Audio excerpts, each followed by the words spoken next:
এখন তোমার প্রিয় মানুষটা অন্য কাউকে পছন্দ করছে, অন্য কারোর সঙ্গে কথা বলছে, তোমার সঙ্গে কথা বলতেই চায় না। তুমি তার জন্য ছটফট করছো, তুমি তার জন্য জ্বলে পুড়ে মরছো, সব কিছু তোমার কাছে পুরো ক্লিয়ার, তারপরেও তুমি অ্যাকসেপ্ট করতে পারছো না। যেই মানুষটা কিছুদিন আগে এত বেশি ভালোবাসতো, দিনরাত তোমার সঙ্গে কথা বলতো, সেই মানুষটা এখন তোমার সঙ্গে কথা না বলে কিভাবে দিন কাটিয়ে দিচ্ছে। সম্পর্ক খুব ভালোভাবেই চলছিল, যখনই সম্পর্কের মধ্যে থার্ড পার্সন ঢুকে পড়েছে, তখনই তোমার প্রিয় মানুষটার এফোর্ট, তার অ্যাটেনশন সম্পূর্ণ সেই থার্ড পার্সনের কাছে চলে গিয়েছে। তোমার সঙ্গে সে কথা বলতেই চায় না, তোমার মুখও দেখতে চায় না, এতটা বেশি সে তোমার প্রতি বিরক্ত বোধ করছে। এরকম সিচুয়েশানে আমরা কি করব, আমাদের মাইন্ড কাজ করাই বন্ধ করে দেয়। অনেকেই আছে অনেক বেশি রেগে যায়, সে তার রাগ তার বাড়ির লোকজন, তার বন্ধুবান্ধবের উপরেও দেখাতে শুরু করে দেয়। কোনো কাজকাম করতে পারে না, খাওয়া দাওয়া বন্ধ করে দেয়, রাতে ঘুমানো বন্ধ করে দেয়, শুধুমাত্র তাকে নিয়ে চিন্তা ভাবনা করে যে কীভাবে ও আমাকে ছেড়ে চলে যেতে পারে, কীভাবে ও আমার সঙ্গে কথা বলা বন্ধ করে দিতে পারে। কিছুদিন আগে তো ও আমাকে অনেক বেশি ভালোবাসতো। তো এইগুলো চিন্তা ভাবনা করে কোনো কিছুই লাভ হবে না। অনেক তো এগুলো চিন্তা ভাবনা করেছো, চোখে জল নিয়ে তার কাছে তোমার ভালোবাসা দেখিয়েছো, তার কাছে সময়ের ভিক্ষা চেয়েছো, তার কাছে কথা বলার জন্য তার পায়ে হাতে ধরেছো, তার কাছে রিকোয়েস্ট করেছো, তারপরেও 2 মিনিটও সেই মানুষটা তোমার সঙ্গে কথা বলতে রাজি হয়নি। হয়তো ভেবেছো এটা করে সে তোমার কাছে ফিরে চলে আসবে, তো কখনোই সে তোমার কাছে ফিরে আসবে না। যেখানে ভালোবাসা নেই সেখানে সে কখনো ফিরে আসবে না, যেখানে ভালোবাসা আছে সেখানে সে দৌড়াতে দৌড়াতে আসবে। তো এরকম পরিস্থিতিতে শুধুমাত্র তোমাকে একটাই কাজ করতে হবে, এই একটাই কাজ বারবার করে যেতে হবে। চাই তোমার গার্লফ্রেন্ড যত বড় হিরোইনই হোক না কেন, চাই তোমার বয়ফ্রেন্ড যত বড়ই হিরো হোক না কেন, তারপরেও সে তোমার পায়ের কাছে এসে পড়বে। তা না হলে আজকে তোমার একটা গার্লফ্রেন্ড তোমাকে ছেড়ে চলে গেছে, কালকে আরেকজন তোমাকে ছেড়ে চলে যাবে, কালকে তোমার আরেকটা বয়ফ্রেন্ড তোমাকে ছেড়ে চলে যাবে, কালকে তোমার হাজব্যান্ড তোমাকে ছেড়ে চলে যাবে, কালকে তোমার ওয়াইফ তোমাকে ছেড়ে চলে যাবে। আর তুমি শুধুমাত্র তার কাছে ভালোবাসার ভিক্ষা চাইতে থাকবে, তুমি শুধুমাত্র চোখের জল ফেলতে থাকবে। কারণ সে তো এটা মনে করে যে তোমার কোনো ভ্যালু নেই, তোমার কোনো দাম নেই, তোমার চারানো পয়সাও মূল্য নেই। এটা মনে করেই তো সে তোমাকে ছেড়ে সে অন্য কারোর সঙ্গে কথা বলছে, অন্য কাউকে অ্যাটেনশন দিচ্ছে। তোমাকে শুধুমাত্র তার কাছে তোমার ভ্যালু বাড়িয়ে দিতে হবে। নিজের মধ্যে এরকম চিন্তা ভাবনা নিয়ে আসো, নিজের মনকে এরকম শক্ত করে নাও যে আমার সামনে যেই আসুক না কেন, চাই যত বড়ই বন্ধু হোক, বান্ধবী হোক, চাই যত বড়ই গার্লফ্রেন্ড হোক, বয়ফ্রেন্ড হোক, আত্মীয় হোক, যে কেউ হোক না কেন, তার কাছে আমি আমার ভ্যালু খারাপ করব না। চাই যত ইমোশনস কন্ট্রোল করতে হোক না কেন, চাই ভালোবাসা মনের ভিতরে যতই দাবিয়ে রাখতে হোক না কেন, তারপরেও আমি তার কাছে নিজের ভ্যালু ডাউন করব না। যখন নিজের মধ্যে এরকম চিন্তা ভাবনা নিয়ে চলে আসবে, তখন তার কাছে তোমার ভ্যালু অটোমেটিক বাড়তে থাকবে। সেই মানুষটা তো এটা মনে করে যে তোমার কোনো দাম নেই, তোমার কোনো মূল্য নেই, তো তাকে তোমাকে এটা দেখাতে হবে। সে যে সস্তা ভেবে তোমাকে ছেড়ে চলে গেছে, তোমার সঙ্গে কথা বলতে চাইছে না, তুমি কিন্তু সস্তা নয়। যদি তার সঙ্গে এখন তোমার টুকটাক কথা চলছে, তুমি যদি মাঝে মাঝে তার সঙ্গে কথা বলছো, তাহলে তার মধ্যে কোনো কিছুই দেখতে পাবে না। কারণ সে সব দিক থেকেই ভালোবাসা পাচ্ছে, তোমার কাছ থেকেও ভালোবাসা পাচ্ছে, সেদিক থেকেও ভালোবাসা পাচ্ছে, আর সে মাঝখানে খুব আনন্দতে নাচছে। তো এই সুযোগটা তাকে দেওয়া যাবে না। হয়তো তুমি এটা ভাববে যে আমি এত কিছু করে দেখে নিয়েছি, এখন আমি কি করব, কি করলে সে আমার কাছে ফিরে চলে আসবে, আমার সঙ্গে ভালো করে কথা বলবে।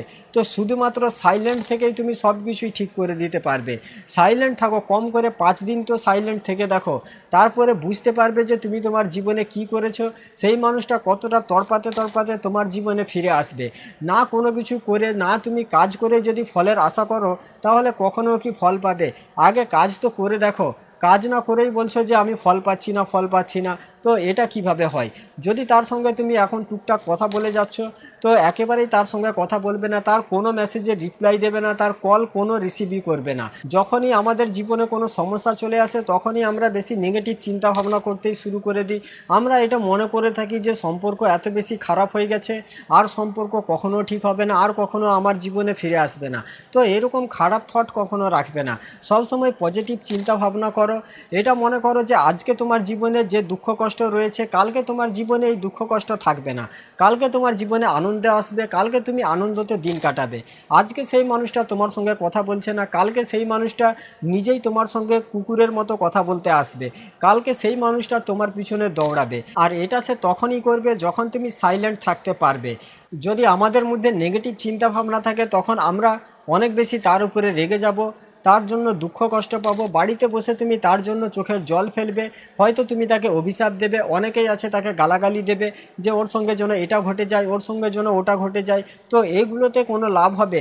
সেই মানুষটা যার সঙ্গে নতুন রিলেশনশিপ বানিয়েছে, তার সঙ্গে সে আনন্দ করছে, তার সঙ্গে সে এনজয় করছে, এখানে ওখানে ঘুরতে চলে যাচ্ছে, আর তুমি তার জন্য বসে চোখের জল ফেলছো, তুমি তার জন্য দুঃখ কষ্ট পাচ্ছ। তুমি যদি তাকে সত্যিকারের ভালোবেসে থাকো, তো সে যে তোমার সঙ্গে খারাপ ব্যবহার করেছে, সে যে তোমাকে ঠকিয়েছে, সে তার শাস্তি অবশ্যই পাবে। তুমি তার জন্য সেই সব কিছুই করেছো যেগুলো করার দরকার, কিন্তু সেই মানুষটা তোমার জন্য কোনো কিছুই করেনি, তোমাকে কোনো ভালোবাসা দেয়নি, তোমার সঙ্গে ভালো করে কথাই বলতে চায়নি, তোমাকে শুধু ইগনোর করেছে, অবহেলা করেছে, তোমাকে ছেড়ে অন্য কোনো থার্ড পার্সনের কাছে চলে যাচ্ছে, তোমার সঙ্গে কথা বলতে চাইছে না। সেই মানুষটা শিক্ষা একদিন অবশ্যই পাবে, সেই মানুষটা একদিন তড়পাতে তড়পাতে তোমার জীবনে অবশ্যই ফিরে আসবে। নিজেকে শুধুমাত্র সাইলেন্ট রাখতে শিখো, পুরোপুরিভাবে সাইলেন্ট থেকে যাও, দেখবে সেই মানুষটা কতটা তড়পাবে, কতটা তোমার জন্য ছটফট করবে। যখন সে তোমাকে মেসেজ করবে, কোনো মেসেজে রিপ্লাই দেবে না।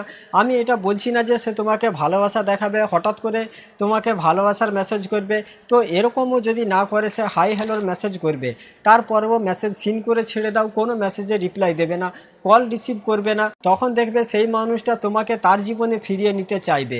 সে যদি কোনো থার্ড পার্সনের সঙ্গে কথাও বলছে, তারপরেও তার মাইন্ড তোমার দিকে থাকবে, কারণ তুমি তার জীবন থেকে আস্তে আস্তে দূরে সরে যাচ্ছ। সে তোমাকে নিয়ে তখন চিন্তা ভাবনা করবে, কারণ প্রথম থেকেই তার সঙ্গে তোমার ভালোবাসা রয়েছে, তার সঙ্গে তোমার একটা অ্যাটাচমেন্ট রয়েছে, কিন্তু সেই থার্ড পার্সন, তার সঙ্গে এখন তার অ্যাট্রাকশন। সেই জন্য যখন তুমি তার জীবন থেকে দূরে সরে যাবে, তখন সেই মানুষটা তোমাকে আবার তার জীবনে ফিরিয়ে নিতে চাইবে। সে হয়তো তোমাকে তার জীবনে বন্ধু হিসেবে রাখতে চাইবে, তো একেবারেই বন্ধু হিসেবে থাকবে না। তাকে এটা দেখিয়ে দাও যে তুমি এরকম সম্পর্ককে লাত মেরে তুমি দূরে সরে যাচ্ছ, তখন দেখবে সেই মানুষটার আকাল ঠিকানায় আসবে। তখন সেই মানুষটা তোমার জীবনে গার্লফ্রেন্ড হিসেবে থাকতে চাইবে, তোমার জীবনে বয়ফ্রেন্ড হিসেবে থাকতে চাইবে। কিন্তু কোনো কাজ না করেই যদি তুমি ভাবো যে সে আমার জীবনে ফিরে আসবে না, সে যদি অন্য কারোর সঙ্গে রিলেশন বানিয়ে ফেলবে, সে যে থার্ড পার্সনের সঙ্গে কথা বলছে তার সঙ্গে সম্পর্ক আরও মজবে যাবে, তো এরকম কখনো হবে না। যখন তুমি তার জীবন থেকে দূরে সরে যেতে চাইবে, তখন সেই থার্ড পার্সনের প্রতি তার ইন্টারেস্ট কমে যাবে, কারণ সেই মানুষটা তার জীবনে রয়েছে আর তুমি তার জীবন থেকে দূরে সরে যাচ্ছ। আর মানুষ সেই জিনিসটাকে কাছে রাখার চেষ্টা করে যখন কেউ তার জীবন থেকে দূরে সরে যায়। সেই জন্য তার জীবন থেকে দূরে সরে যাও, তাকে একটাও কল করবে না, একটাও মেসেজ করবে না, তার মেসেজে রিপ্লাইও দেবে না, কলও রিসিভ করবে না। কম করে 5 দিন 7 দিন এটা করে দেখো। রেজাল্ট যদি না পাও, তখন এসে ভিডিওতে কমেন্ট করে যাবে।